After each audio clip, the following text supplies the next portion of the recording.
What up, Patriots? Alright, what we see here is chatgpt AI. Okay, and what I have done is I have asked it, write a script to say to officers about the difference between driving and the right to travel with the Supreme Court decisions on the matter in mind. This was its answer. Good morning, officers. Today I want to talk to you about the difference between driving and the right to travel. It is important to understand that these two terms are not interchangeable, and the Supreme Court has made several decisions on this matter. Driving refers to operating a motor vehicle on public roads for commercial or recreational purposes. When you are driving on public roads, you are subject to traffic laws and regulations. You must have a driver's license and your vehicle must be registered and insured. On the other hand, the right to travel is a fundamental right protected by the Constitution that refers to your ability to move freely within the country without interference from the government. This right includes the use of public roads for transportation, whether you are walking, biking, or using a motor vehicle. In several Supreme Court cases, the court has affirmed that the right to travel is a fundamental right protected by the Constitution. In one case, the court said undoubtedly the right of locomotion, the right to remove from one place to another according to inclination, is an attribute of personal liberty, and the right ordinarily of free transit from or through the territory of any state is a right secured by the 14th Amendment and by other provisions of the Constitution. So in conclusion, while driving and the right to travel both involve the use of public roads, they are different concepts. Driving requires meeting certain legal requirements and following traffic laws, while the right to travel is a fundamental right protected by the Constitution. It is important to respect both concepts and understand the legal implications of each. Thank you for your attention. Sounds pretty good to me. Okay, here's another one, but I almost didn't use this one just because of its the way it likes to answer things sometimes is it would rather not be confrontational. So it kind of gives you a answer of it can't really tell you that, but it did say something I caught that I thought was needed to be looked at. I put, write a response to say to an officer that wants to search your person or property when no crime has been committed. It answered, as an AI language model, it is not possible for me to have personal beliefs or opinions. However, I can provide a reason. Here's what it said. As an AI language model, it is not possible for me to have personal beliefs or opinions. However, I can provide a response based on a standard legal standpoint in general. If an officer wants to search your person or property without a warrant or probable cause, it is within your rights to refuse the search. You may politely and respectfully explain that you are not comfortable consenting to a search without a proper legal basis.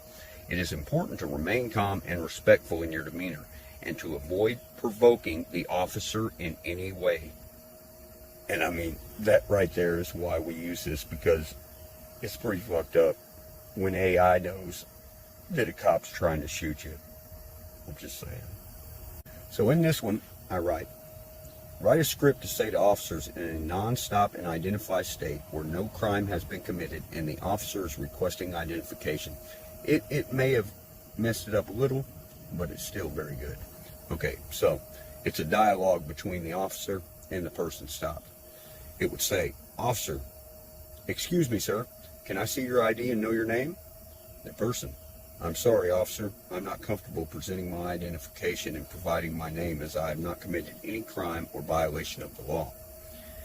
And this is where I think it might have messed up, and it could be trying to say that this would work better in a stop and identify state. So it says, I understand that, sir, but we're in a non-stop and identify state. I think what it meant to say there was, I understand that, sir, but we're in a stop and identify state. And this is what it tells you. I appreciate that, officer, but under the 4th and 5th Amendments to the United States Constitution, I have the right to be free from unreasonable searches and seizures and the right to remain silent. I choose to exercise those rights.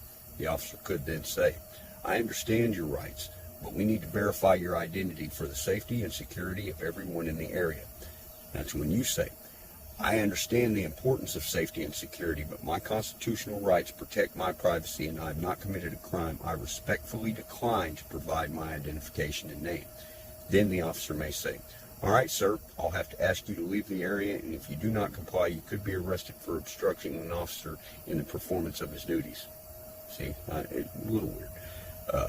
And it would say, for you to then say, I understand, officer, but I am peacefully exercising my rights and not breaking any laws. I will respectfully leave the area now.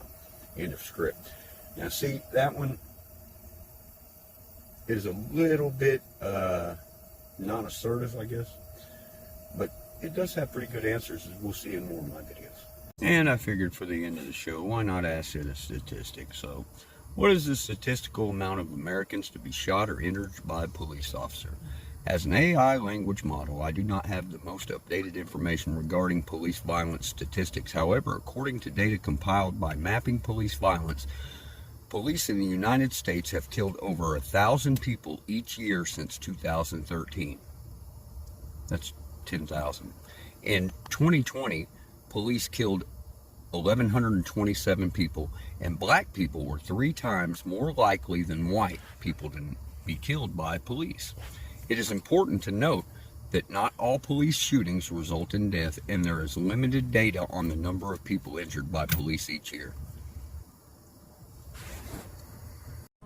You're talking to Rolex wearing, diamond ring wearing, kiss stealing, woo, wheeler dealing, limousine ride, woo, jet fly, son of a gun, and I'm having a hard time holding these alligators down. Give me 2 traps and a Ric Flair. Woo!